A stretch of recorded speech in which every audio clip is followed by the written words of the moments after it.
Yeah, because usually I say that with my overhead, and I didn't have time to put together the overhead. So people are asking me about my breakdowns, A, B, C. The high scores were in the 70s. I think there was like 5 grades in the 70s. You have, I made it so that if you go to Blackboard, you should be able to look at the statistics yourselves. The statistics are broken down by groups of 10. So you can get a sense for how many, you know, there's the median, there's the mean that's there. You can sort of see how many people got between 0 and 10, how many people got between 10 and 20, how many people got from 20 to 30, 30 to 40. I generally don't release those statistics. I believe I tried it this time. Whether or not you guys can see that, Olga's going to tell me in about a minute because she's looking for it right now. But anyways, so those statistics should be there. There was only like 4 or 5 grades in the 70s. Traditionally, it's not uncommon for there to not be that many grades, sometimes no grades in the 90s. I've never had an exam where I've had no grade in the 80s. You haven't graded mine yet. You don't know your grade yet? No. Oh. Dying, but... JC's got it. He'll see him afterwards. Okay. So if you got a grade in the 70s, that's good. You got a chance to bring it up to the 90s, right? So any grade that you got, you can bump it up an extra 20 points if you do the work here and you learn that. Now, the challenge is that's going to be time that's going to be taken away. So it seems like a gift, but at the same time, I'm not giving you guys extra time on the exam. So I'll try to make the exam written accordingly, but I also want to make sure there's enough material there to get a good enough spread so that I can get a more accurate gauge of knowledge base. The shorter the exam, the harder it is sometimes to get a more accurate gauge of what people know. Regrades.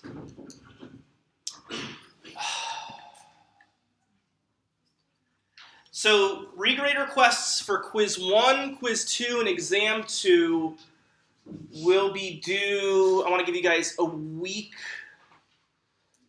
from the time that you get back your exam. So I want everybody to have a chance to get back their exams, and they'll have 1 week to turn in all of those. So let's say by not this Friday, not the following Friday, but the Friday after. Okay, that should give everybody enough time. So what is that date? Not this Friday, which is, I think... November 1st. So by November, that's a perfect date to remember. November 1st, regrade requests, that's your last chance. Otherwise, at that point... For nothing. quiz 1 and... So quiz 1, quiz 2, and exam 1.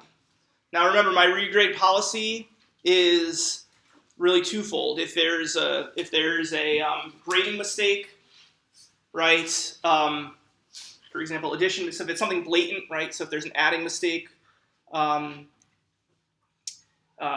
pay attention to that. We do our best to double check the adding to make sure that those don't happen. This one was particularly challenging though because a couple of questions were spaced out over multiple questions. So you may just want to look through your exam and check that because it was one of those things that was a little bit. It just in the moment I was like, wow, I should have put all the questions on one page. So just check to make sure that it's added correctly. Obviously, if it's just an adding mistake, we'll change it, no questions asked, but I'm still going to ask you to write the regrade request form just because it's going to make my life easier because this is, I don't know if any of you guys know, but the CUNY First, CUNY Blackboard, sometimes it's a nightmare just to even log into it, and you have to go through, like, it's like, feels like getting through a dungeon in Zelda just to, like, get access to the grade sheet. So I only want to do that once, so I'm going to grade them all at the same time, mostly so that I can put them all onto Blackboard at the same time and update your grades there. So November 1st. If it's a blatant mistake, if it's something that was right and it's clearly just a brain fart on our part where, you know, we were used to so many wrong problems in the past that for whatever reason a Freudian slip put a 0 there rather than a 10, right? I think that's going to happen, but maybe that happened, right? If that did happen to you, obviously we'll make that change, and I'm not going to look through anything else. However, if it's one of these sort of in-between questions where you're like, I got 3 points out of 10, and I feel like I should have gotten 5 points out of 10, you know, my policy, as I sort of stated at the beginning of the class, I don't want to deter you guys. It's your guys' right to ask for those points. What I do want to make sure, though, is that the give and takes happen. Sometimes you get a little bit of points here and miss a little bit of points here, and those things tend to even themselves out. So if you do believe that a grave injustice was done to you,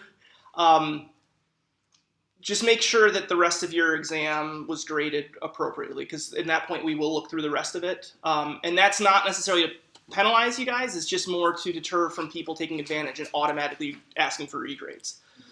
Because that does happen, and it annoys me, right? I don't mean that you're going to annoy me if you ask for a regrade. Too many people don't want to give regrades because they're sort of nervous that I'm going to look bad. I don't. It's your right.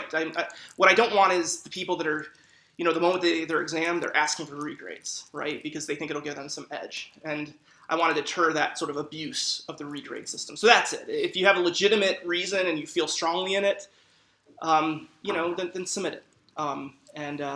But I will look through the rest of the exam. So just make sure everything else looks good. Okay? Any questions? And that's going to be November 1st. Okay? Questions? Yeah. Talk to your recitation instructor. Your grades? They're going to be put on Blackboard soon. The person who was putting them on didn't have access to Blackboard. I thought that they did, but I gave them the wrong designation. So they will be putting them online soon. Okay? All right, yeah. Just from what's on the board here, is that supposed to go to there? Well, you're going to have the enol. And then that goes, okay. Right. Yeah, so that's just a general idea of mechanism. Okay, all right, so moving forward, how much time do we have? All right, so today we're going to get to a new concept. I don't think we'll be talking too much about reactions today, so that'll be nice. Right. What we're going to talk today about is sort of conjugation and aromaticity. Okay.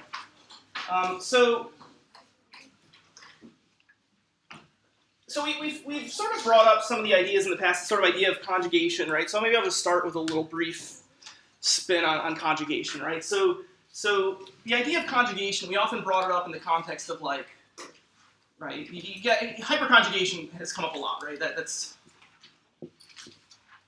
so maybe I'll just start there, right? So we often talk about this sort of idea of hyperconjugation for like tertiary carbocations, right? How one of the reasons that tertiary carbocations, if you guys all remember this, right? That you have this sort of, if you have a tertiary carbocation, you have all of these multiple bonds where the electrons kind of in those bonds, right, can help stabilize that carbocation through this idea of hyperconjugation. You guys remember this? Right, so this idea of hyperconjugation, the hyperconjugation, right, sort of leads back to the question, okay, well, if this is hyperconjugation, what is conjugation, right? And the example that I often give with conjugation, where it often first comes up, is when we start talking about things like, oh, well, a tertiary carbocation is good. What's even better than hyperconjugation is conjugation, right? So a classic example that we'll often bring up for conjugation will be, for example, if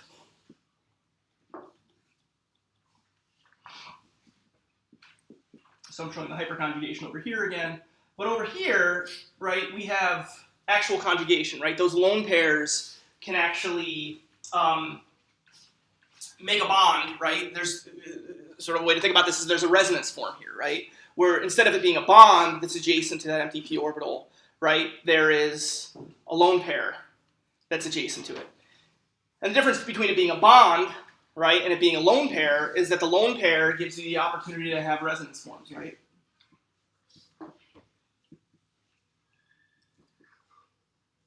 Right, and so this is just one of the examples that we give where we've seen in the past. It can sometimes be confusing when we start talking about relative stabilization of carbocations, and your go-to is oftentimes the case of like, oh, this is an oxygen, it's electron withdrawing, right? It should be less stable than a tertiary carbocation.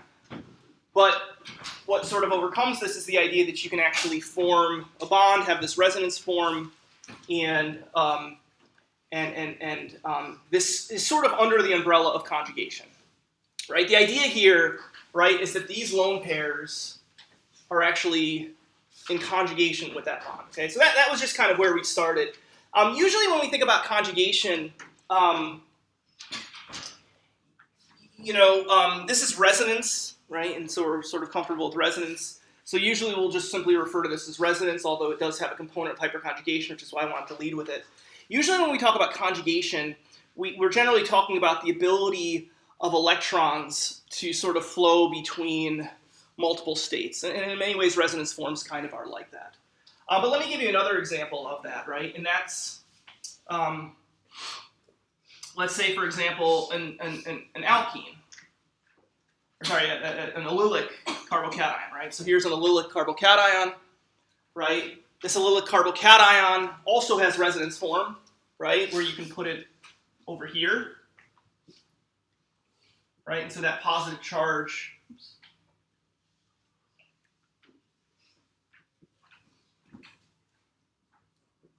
right? So that positive charge can look something like this, right?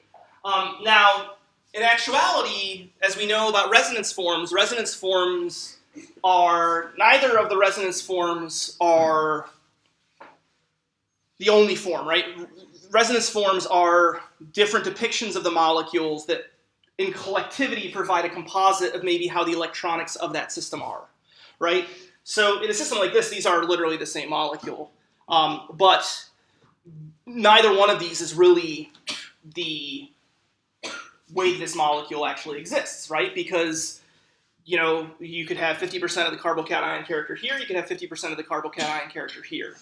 And when we actually consider this, especially when you consider these pi bonds here, what you have, right, is really just a network of pi bonds that sort of align with one another and sort of share that positive charge. Right, so maybe you can put a delta positive here, you can put a delta positive here. Sometimes people will draw this, sometimes you'll see this drawn like this, where you sort of have a sort of a loop in terms of the carbocation. But basically what this is sort of implying, right, is that these electrons can sort of be shared among multiple bonds. Does that sort of make sense, at least in principle, right? Like sort of molecules, when they're in conjugation with one another, they can sort of move easily throughout these systems, okay? All right. So this would be an example of a allylic carbocation. You can do it with things like negatively charged anions as well. In this case, right, it's a little bit easy to see, right, because a p orbital, or sorry, a cation has an empty p orbital there, right? So you can, in essence, line up the p orbital with the two p orbitals from the pi bond, right? In a case like an anion, right, you could do the same thing here, right, from the resonance form standpoint.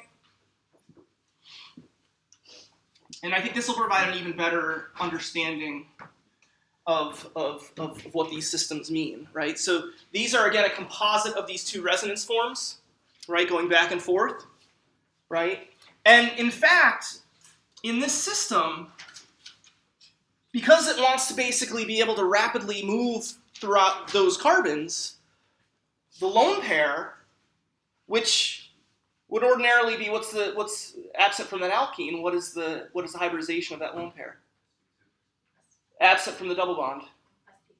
It's sp3, right? Carbocation, it's sp2, right? Because everything wants to move as far away from one another as possible. The anion still will occupy an sp3 orbital, right? There's still electrons in there. So it'll still adopt that tetrahedral geometry, right, in a normal system.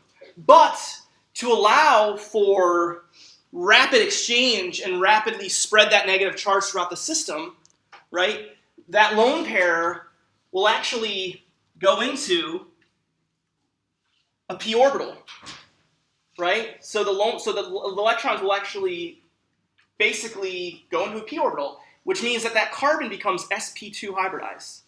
Does that make sense? So the lone pairs are in a p bond, or in a p bond, or in a pi bond, or in a p orbital. Third time's the charm. And they're in a p orbital, right? So they're occupying the p orbital, so that you can get sort of rapid exchange between that entire system. So all these pi bonds, right, are in conjugation with one another, right? So this term sort of conjugation applies to the sort of ability of extended pi systems or systems that have, we'll be talking a lot about it within pi bonds, especially once we're going to get into aromaticity, right? So this is something that we've seen can be a stabilizing factor, right?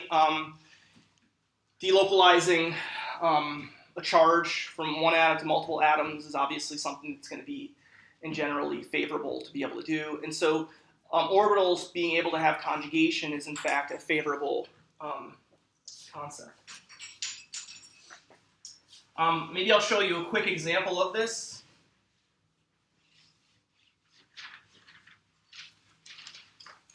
So here's a question.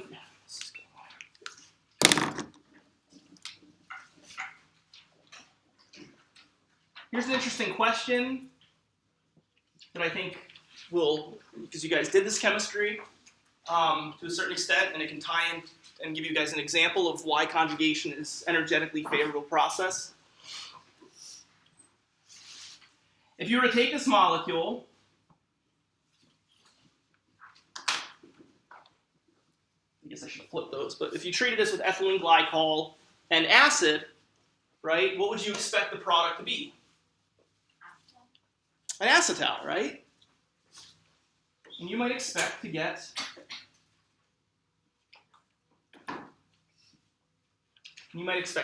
this, right? This is one of these things that's kind of crazy. And as I'm sort of going through it, I'm realizing it's probably a little bit more complicated than what I'm trying to get at. But you don't get this. You actually get this, right? And it's I guess the explanation, I just thought of this on the fly, but I think this is real. This does happen. But the rationale here of why this forms is that otherwise, if you were there, it's too stable. The reverse of it's too stable, right? So that alkene will actually isomerize out of position in order for it to actually react. It's probably a little bit more complicated than I need to get into. But again, yeah, never mind. Forget this. That happens, but I don't think it's as obvious as I thought of it was when I first started talking about it. Okay, so that's conjugation. And so what you guys have to be able to recognize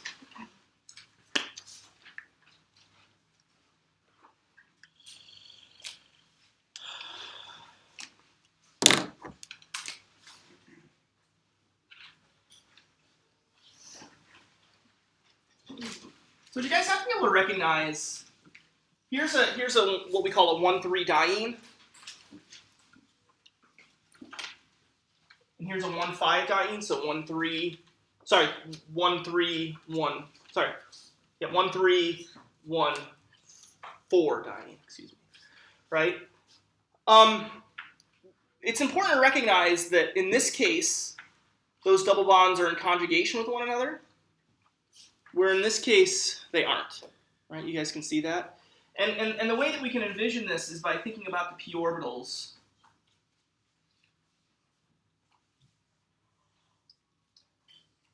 Right, and how they can sort of all align with one another, right? And so in principle, we could draw some extreme resonance forms of this molecule, for example, that would look something like this.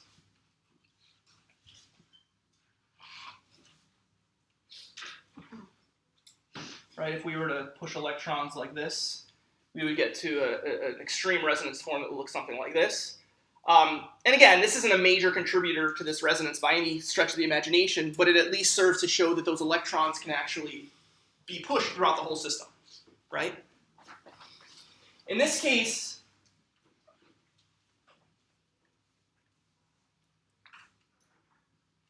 you can't have that same alignment.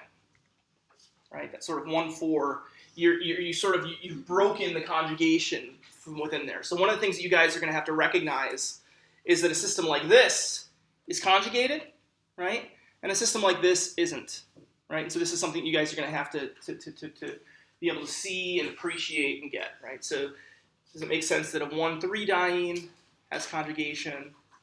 A 1,4-diene does not. Okay? Yeah. I was trying to figure out which one was more stable. Yeah, so which one would you, I mean, a better question would be this versus this. Well, the resonance structure. Oh, no, this is That one's horrible. gonna This make is more bad. No, this is bad. Okay. Yeah. It's a minor contributor to the resonance. Yeah, because you're breaking charges even though you have a double bond that's disubstituted. But it is, when you're doing an attack with it, it would be more stable. Like if you're putting Yeah. Okay, so let's get the aromaticity. Because aromaticity pulls into idea conjugation. Okay, so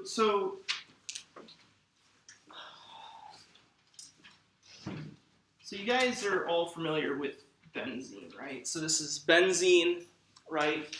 Benzene is the classical aromatic molecule. Okay, it is sort of what I like to sort of think about as a closed loop conjugated system, right? We can imagine a resonance form where we push these electrons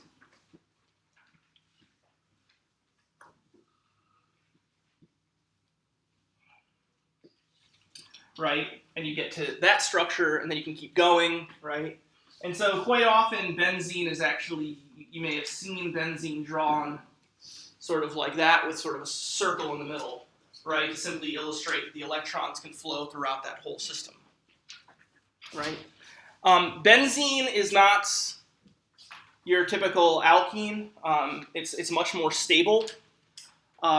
We saw this a little bit in Organic 1 when it came to NMR, right? We saw how the ability to have this sort of cyclical set of p orbitals, right, led to a drastic sort of change in the chemical shift of those, right? If you guys remember that, the aromatic groups and the aromatic protons were up in the 7 range, whereas alkenes were more in the 5 range, so a pretty dramatic change between them. And so you already know, right, from when you did some NMR studies, and when you learned a little bit about NMRs, that these are different than alkenes, okay? What we're going to talk about today is, you're not supposed to have food and drink. Oh, I was more nervous about breaking my cup. It's my wife's.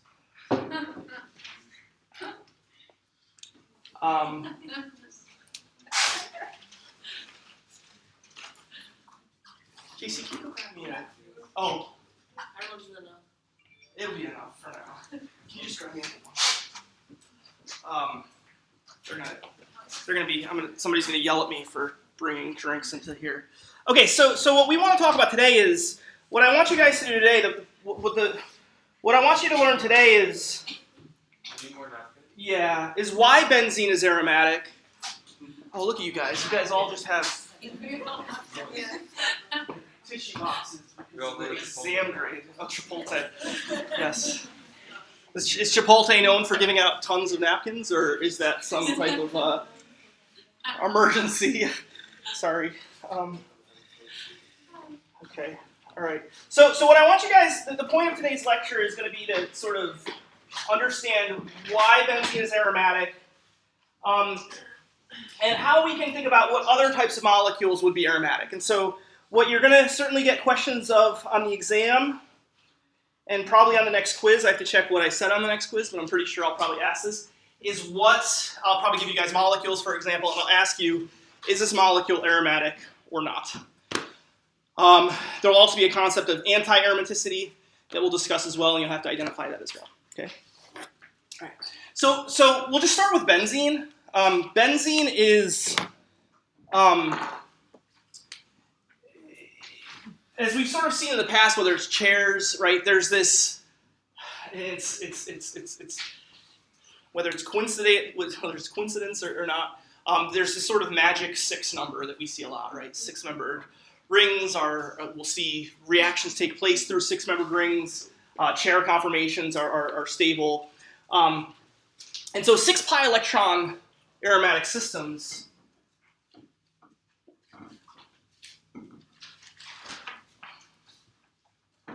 So aromatic, for something to be considered aromatic, it has to have a certain number of pi electrons. And in general, what we'll see is that 6 will generally be the number that you have. But as we'll see, you can have aromaticity in other settings as well. Okay? And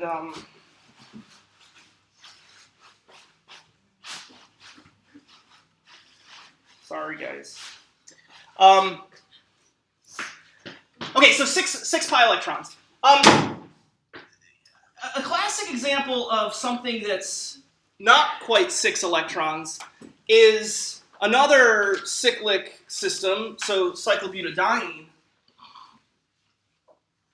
which, much like benzene, can also sort of move these electrons around, but you'll notice that this is 4 pi electrons. Okay? This is highly stable. As you guys know, benzene is stable. This is actually highly unstable. You can't make cyclobutadiene and isolate it, except under extremely dramatic conditions. Generally, if you take cyclobutadiene and you make it, what's going to happen is it's going to do a reaction we're going to learn about a little bit later on in the semester, which is called a Diels-Alder reaction. It'll actually dimerize to form molecules that look like that, which we'll learn about in a few weeks. So unstable.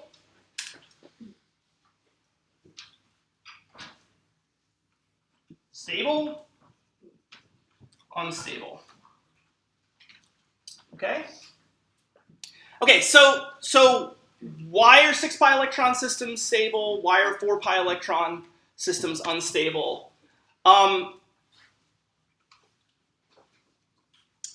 think in general, one of the things you can see, oftentimes explanations for these things rely upon things that you may see in the book called frost diagrams, right? These are sort of tools to help you see them.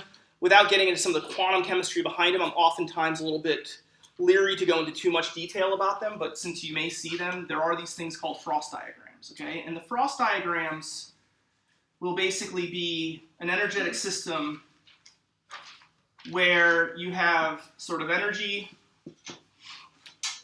You guys have seen molecular orbital diagrams in the past, right, where you are sort of filling electrons from the bottom to the top. In a system like a benzene, right, you have six electrons. Each of those electrons can presumably bring an orbital to the table, right, in the broader scheme of things. So there's in total 6 possible electrons. And as you might remember, you will often have sort of bonding orbitals and anti-bonding orbitals, right? So at a certain layer, when you add electrons up to a certain point, that's a stabilizing factor. When you go beyond that point, it becomes a destabilizing factor, right? So the idea of bonding and anti-bonding orbitals, right? And usually it's about halfway up, right? And there's also non-bonding orbitals. But if you think about the fact that there's 6 electrons in this system of a benzene, right, you'll notice that the overall process is fairly stabilizing, right? All of the electrons are kind of below the average of what the electronics are. So in general, this is an overall stabilizing process.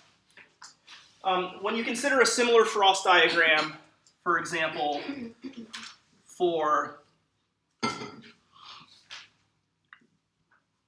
cyclobutadiene, and you start to do that same thing,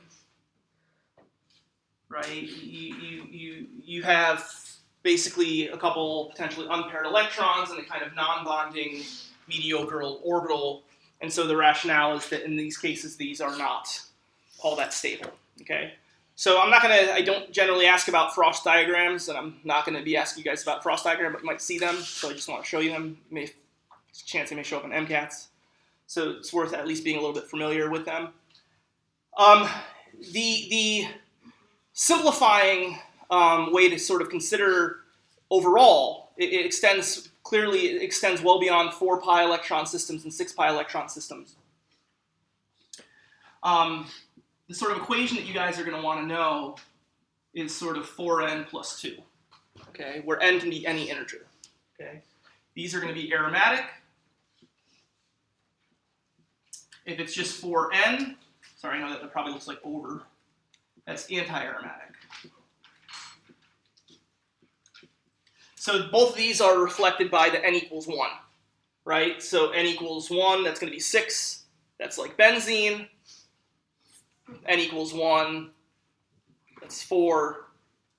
That's cyclobutadiene, right? So that's a 4 pi electron system, okay? But a 2 electron system, right? As an example of a fancy 2 pi electron system, when I was in grad school, you dump electrons into it. I think it removed them.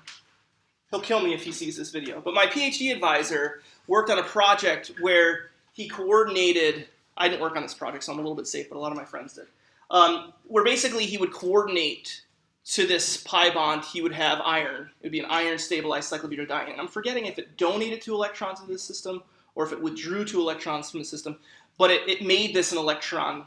It made it an aromatic system. I think it pulled 2 electrons out. So it occupied 2 of those, so this could be a net 2 pi electron system, okay?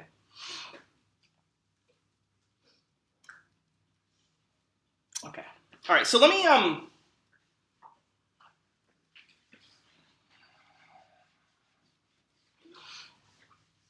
so what you guys have to be able to do is you have to be able to see whether or not a system is aromatic or not, okay?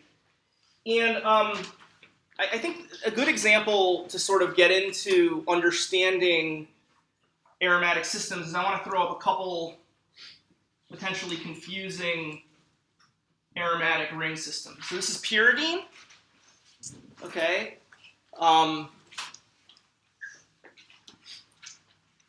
Okay, and we do furan here. Okay, so this is pyridine on the left, furan on the right. These are both aromatic molecules, okay? And what I want to do is we know about this 4 pi. I want to use these to sort of explain how in these systems, these are 6 pi electron systems, even though on the surface that might be confusing. So I'm going to start with pyridine, okay? Pyridine can sometimes be confusing because people look at the overall electronics of this system, and what they will be tempted to do is consider the 2 electrons in that lone pair of that nitrogen. Okay? And so it's very common for students to take a look at pyridine, see that extra set of lone pairs, and assume that this is an 8 pi electron system. What is flawed about that argument? Yeah? Nature will always want the more stable compounds. So Not quite. Abraham. Pairs outside of Yeah, it's about the pi. It's about where it's about 6 pi electrons, right? These lone pairs are not in a p orbital, right? They are outside the ring system. So if we were to draw pyridine,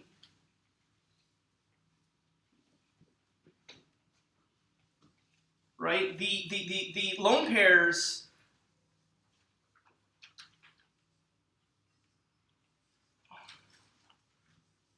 Right, the lone pairs have nothing to do with that p orbital. It's the 2 electrons here, the 2 electrons here, the 2 electrons here. Those are the 6 electrons. These are on the outside.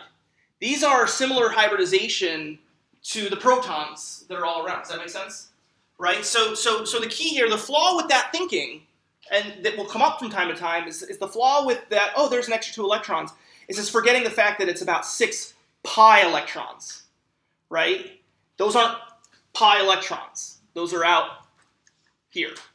Now, nature could prefer to do this, but nature's never going to want to change even, in this case, that could be a good argument in some instances, Michael. In this instance, it's an irrelevant argument because there's no way that those lone pairs are going to want to align with that system anyway, even if they could, right? Because then you'd be such a wacky geometry of like, and I don't even know what that would be, but you'd have an extremely strained system to try to get those lone pairs to also occupy, right? Because if that was the case, you would want 180 degrees here, right? And it's not going to want to become 180 degrees.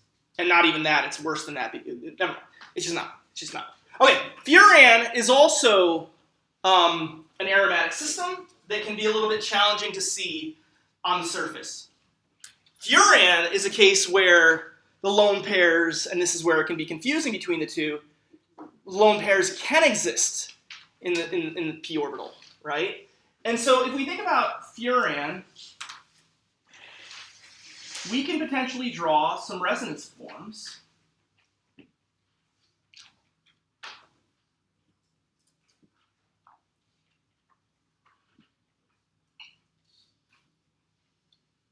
For example,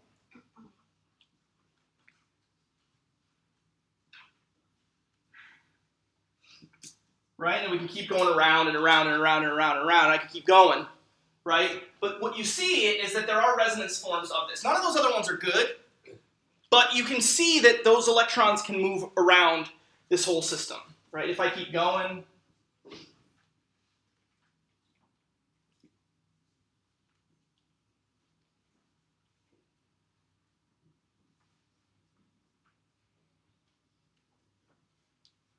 what we'll see is eventually we can actually put those electrons all the way back. So we can, I'm not going to go through the whole iteration, it'll take a while, but if you keep going through that, you can see that if you keep going around and around and around and around through those different resonance forms, eventually they'll come back to furan, okay? The more important point about this is similar to the fact that we have to do these charge separations. We've already seen an instance where I explained to you guys that charge separation isn't necessarily a problem for conjugation, right? We saw it with dienes, right? That dienes, the resonance form that we would otherwise have to draw, right, would have a negative charge on one side and a positive charge on the other, yet they are in conjugation with one another. And the way to sort of visualize this a little bit easier is kind of what I did here, right? Is to sort of look at it a little bit on its side and look at how the pi bonds sort of line up. Now, what's interesting about furan, or what's perhaps unique about furan or these 5-membered ring systems, is that it does have the two p orbitals. Sorry, it does have the 2 lone pairs. The difference between furan and pyridine, though, is the fact that it has these 2. One can adopt, that oxygen can basically, in the case of nitrogen, this nitrogen is already sp2 hybridized, right? If that lone pair that was over here was going to try to planarize in some way, it would just be a mess, right? Here, this oxygen, if we didn't think of those, that would be sp3, right? So by taking one of those lone pairs and moving them into a p orbital, right, that molecule now becomes sp2, which is fine for this 5-membered ring system, right? And so what you have there, right, is that the 2 electrons in a molecule like a furan, right, they can participate in that sort of pi bond network. Does that make sense? So by the lone pairs going into a p orbital, they can now participate in that conjugative network. Do you guys see that? Yeah. And is it because it's forming a 6? Exactly. That stabilizes it? Exactly, right? So the oxygen of furan is actually sp2 hybridized because one of the lone pairs will actually exist in the p orbital, okay? Does that make sense? Okay, so this is pretty much what you guys need to know about aromaticity. Let me show you guys a couple more examples.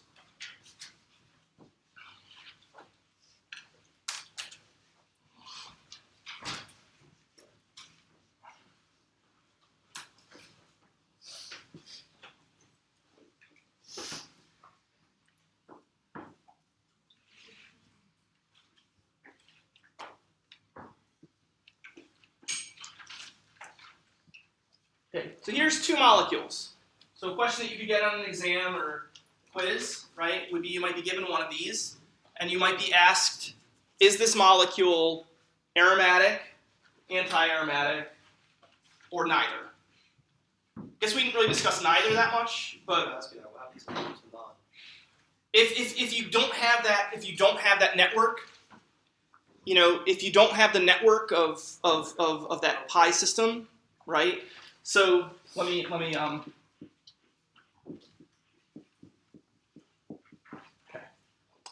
right. I'll just ask it this way. One of these is aromatic, one of these is anti-aromatic, one of these is neither. Let me give you guys a minute to think about that.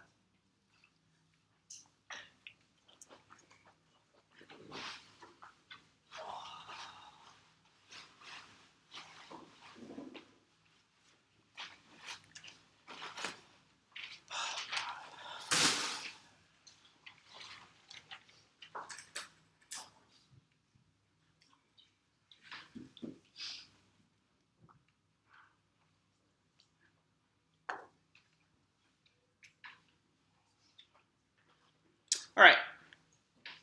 Okay, so thoughts on this? That one is outside the base. So what do you guys think of this one here? Aromatic. Okay, why? Because those There's- molecules Right, so this is like furan, right? Those lone pairs can actually adopt those lone pairs, that negatively charged lone pair can actually exist in an ionic state, right? This is a stabilizing factor. In fact, your ability to deprotonate cyclopentadiene is fairly easy. You don't need the strongest of bases. You don't need what you would typically need to deprotonate. I think alkoxides would, like terbutyl. I think potassium cubietoxide is enough to like deprotonate one of these, right? So this is aromatic. Can you also just use the equation 4n+2? Yeah, it's a 6 pi electron system. Well, I think what you got to be careful about is you know, you got to go a little bit beyond the 4n+2. You got to know that, but you want to be able to recognize that they are in a sort of a closed conjugated loop, if you will, right? Right, because it has to be closed, right? So that's not aromatic. That's not aromatic either, because it's not closed, right? So just because you have 6 electrons in a conjugated system, right, doesn't mean it's aromatic. It has to be that sort of cyclical closed system so that you can get that rapid. Okay, how about this one here? That doesn't fit. What's that? That doesn't fit the equation. Well, it Well, does. which equation does it fit? Anti- It fits the 4n, right? So this is an anti-aromatic molecule because it also has the potential to have that closed loop.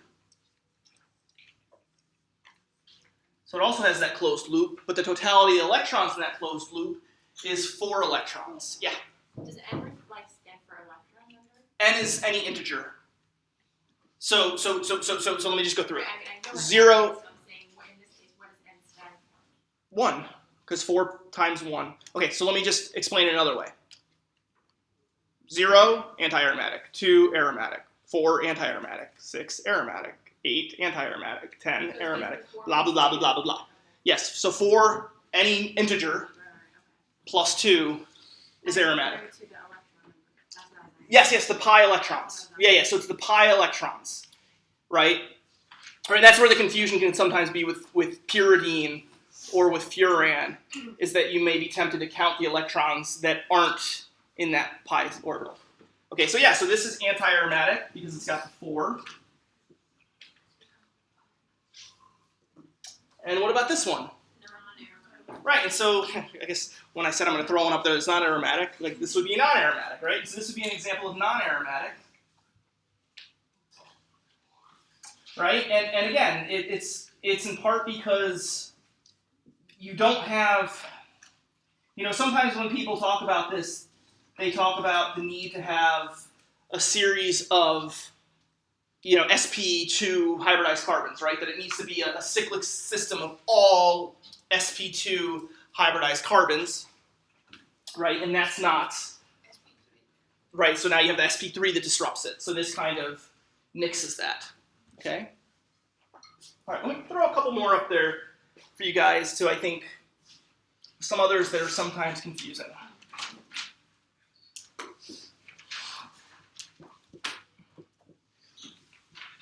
Okay, so here's aniline. Here's a molecule called aniline. Think about aniline. Is aniline aromatic or anti-aromatic? Okay. Everybody says aromatic. So I expect that when I see this on the quiz, when I put this on the quiz or an exam, I won't be getting answers that say anti-aromatic, because you are correct. It is aromatic. Again, much in the same way as furan and pyridine, people will be tempted to say, oh, those exist in the pi system as well. But they don't. They don't. And whether you want to use kind of that similar argument to which Mike gave earlier, where it says, why is it going to do something that's going to make it bad? Or if you want to give some other argument to it, these molecules, these electrons, are not going to exist in that system. Right? And either way, they're kind of outside the closed loop anyway. Right? They're outside of that. What about a molecule? Here's a molecule that's pretty important. Here's indole. Okay, this is indole. I'm going to ask this question a little bit differently because indole is aromatic. How many electrons are sort of make indole aromatic?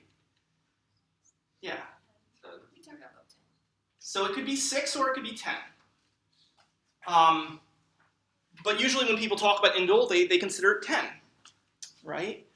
In part because the system, those lone pairs, right? Whether it's, I'm a little bit wrong about this sometimes. So I guess,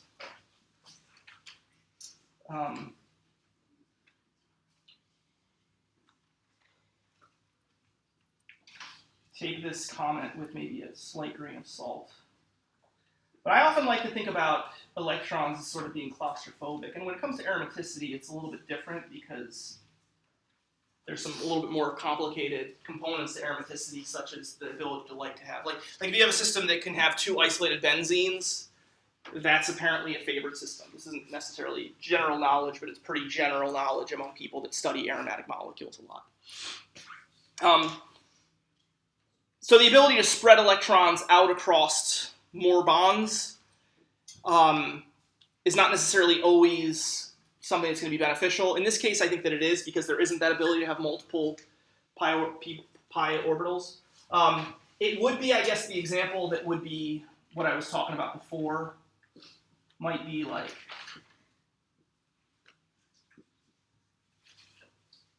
right? The challenging one might be something like this, right? Where you basically have the potential to have a 14 electron system, right? Or 2 6 pi electron systems. Did I just confuse you guys? Right, so you could imagine these lone pairs. You could imagine these lone pairs being part of a larger network, right? You guys see that?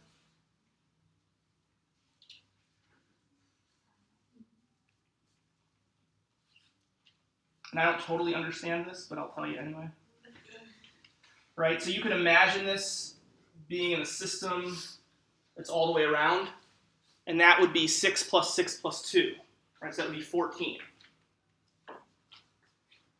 14, right, is if n is 3, right? So 3 times 4 is 12, plus 2 is 14. So a 14 electron system would be aromatic, and so you might be tempted to look at it this way.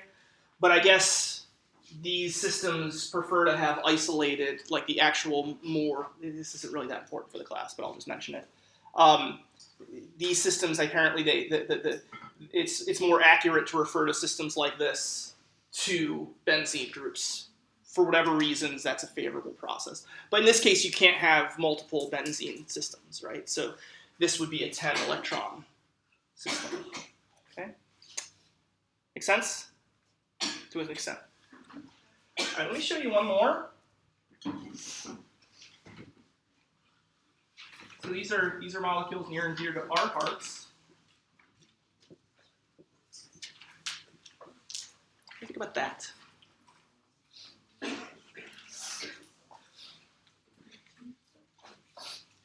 Whoa.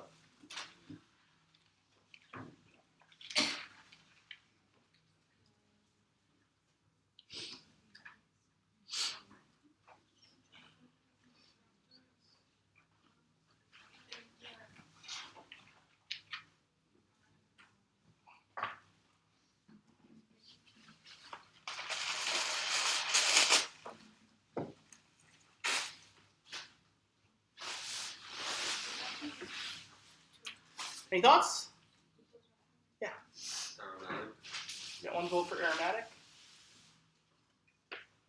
Any more votes for aromatic? See a few heads nodding. Okay, so why aromatic, Michael? Because the resonance form will form a carbocation. Which resonance form? The one where the double bond, the lone pair goes to the oxygen, so you have So the pi bond goes to the oxygen, right? and then you have an NTP orbital, so it turns cyclic, and you have the 3 bonds. Doesn't that make it anti-aromatic?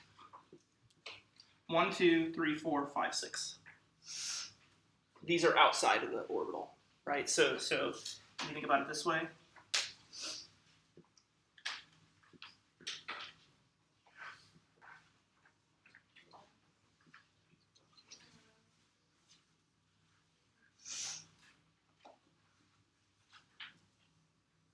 Right, those electrons are outside of that system, right? So it's almost kind of like the carbonyl opens the door, right? It's almost like the carbonyl, you can, by drawing that resonance form, you kind of open up the door to sort of allow for the electrons to flow through that system. So yeah, so tropone is also an aromatic molecule. Okay, so tropone is probably the most well-known medium ring, sort of. So there's a lot of 6-membered aromatic rings. There's a lot of 5-membered aromatic rings. There's very few sort of 7-membered, aromatic rings, or 8-membered or 9-membered. There's very few medium ring aromatics, and tropone is by far the most well-known of any of them. So at least that's but they're really understudied, which is my pitch to the NSF to try to get money, fund our research. Yeah. So there's only 7. So there's 7 carbons, Yeah. but there's 1, 2, 3, 4, 5, 6 electrons. Oh, okay. Right, so it's about the N is so the aromaticity is about how many electrons are sort of in that system. Would you say there's 7 p orbitals, but only 6 electrons are moving around? Wait, 7p. Instead of saying carbons, because there's 7 open orbitals. Yeah, you could say that. I mean, that's an accurate comment. There's 7 p orbitals that are occupied by 6 electrons. Yeah, that's an accurate statement.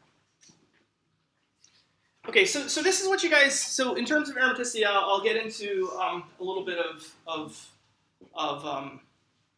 sort of reactivity of aromatics in the last few minutes, and the next couple classes we'll talk about chemistry performed on aromatic ring systems. So we may have a little bit of time to get into them, but you should certainly be prepared to get questions where you're going to see molecules and you're going to have to predict whether or not you think these molecules will be aromatic, anti-aromatic, or non-aromatic. So you will get those questions, okay? So be prepared for them.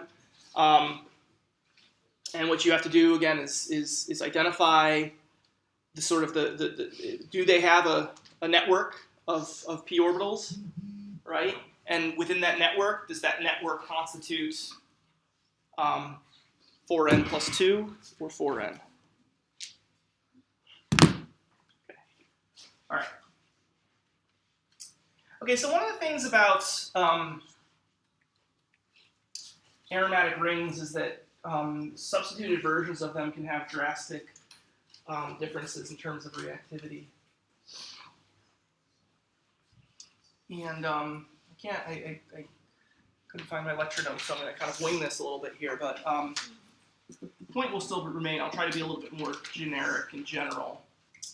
I have the numbers written down somewhere, I just don't have them here. Okay, so phenol is a fairly acidic alcohol. It's a little bit more acidic than your typical, say, methanol, right? So methanol has a pK of about 16, right? Phenol is usually about 10, right? It's not quite as acidic as say acetic acid, which has got a pK of about 5, so it's not quite as acidic, but it's certainly more acidic than your general alcohol, right? And why would that be? Yeah, so you have a little bit of resonance stabilization. It's not as good as even though there's multiple resonance forms, because that other resonance, in the case of acetic acid, you're sharing it between 2 oxygens. In this case, it's the resonance forms are on carbons, right? So it's not quite as good as being able to share it with another oxygen, which is why it's not as acidic as acetic acid, but nevertheless, it is fairly a bit more acidic. Now, one of the things that's sort of interesting, and it's worth sort of starting with this a little bit, I think, to sort of understand some of the chemistry that we're going to do. Somebody said earlier when we were talking about the Michael, it looks like a lot of arrows moving. One of the things that you're going to have to get comfortable with when we're talking about aromaticity is that sometimes we'll have to get comfortable drawing electrons through these extended pi systems. And so you'll probably want to get comfortable moving multiple electronic system. So I want to start with sort of a question. And it's, if you could imagine, if you add an electron withdrawing group, and nitro is a really, really good electron withdrawing group. If you were to add an electron withdrawing group to this molecule, you would expect to see a decrease in that pKa, right? If you have an electron withdrawing group on it, it should become more acidic. Okay, so this is just, I just switched out the NO2. Okay, so a couple points about this. The first is, one of the terms that you're going to have to get familiar with is a term related to the position of two substituents on a benzene group. Okay, so I'm introducing this for a couple reasons. These are basically all the isomers of nitrophenol that you could have, right? There's only 3 of them, right? You can have the groups on the opposite side of one another, okay? This is a term that you want to get to know. This is para, okay? So these are on opposite sides of one another, okay? You can have them meta, okay? Or you can have them ortho. Okay? And so within benzene, there's only one para position, right? The meta, it could be there or there, but those are the same molecule, right? And it could be there or there, but those would be the same molecule. Okay? So that's the first thing, is these are terms that we're going to start hearing about, so it's worth it or not. It's worth it for you guys to get comfortable with those terms and realize that they are discussing the relationship between two groups and where they are on benzene from one another. The other thing that I want to sort of show here, and I want to ask you guys, is to think about the relative acidity of these molecules. So when you add electron withdrawing groups to phenol, you're going to increase the acidity. So these all have, I think all of these pKa's are somewhere in the, I think 7 to 8 ballpark or so. I made